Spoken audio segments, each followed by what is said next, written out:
मला वाटतं ती सगळी जादू आहे ह्या टीमची. ते सतीश राजवाडे सर असतील, आपले प्रोड्युसर आहेत संजय सर, तर ह्या सगळ्या टीमची, आपले म्युझिक डायरेक्टर आहेत, तर ह्यांनी ही जादू बऱ्याच वर्षांपासून करून ठेवलेली आहे.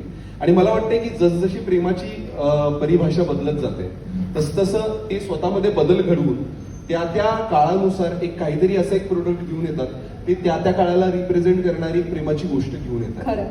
तर मला वाटतं मी फक्त माध्यम आहे की माझ्या या माध्यम थ्रू आता ही गोष्ट सांगितली जाते आणि मला आनंद आहे की मी या गोष्टीसाठीचा माध्यम आहे. जसं तू म्हणाली तसं अर्थातच प्रत्येक कलाकाराला हवं असतं की सतीश सरांबरोबर काम करायची इच्छा असते, पण मी तुम्हाला सांगतोय त्यांच्याबरोबर काम केल्यानंतर ती इच्छा जी आहे ना त्याचं काय होऊ शकतं हे फक्त मला माहिती आहे. कारण इतके ते माणूस म्हणून इतके गोड आहेत आणि दिग्दर्शक म्हणून मला वाटतं की त्यांनी ज्या पद्धतीने आम्हाला हँडल केलेलं आहे, ज्या पद्धतीने ते आम्हाला सूट देतात, ज्या पद्धतीने त्याच्याबरोबर काम, कुठलंच दडपण नसतं तुम्हाला काम करताना त्यांच्याबरोबर.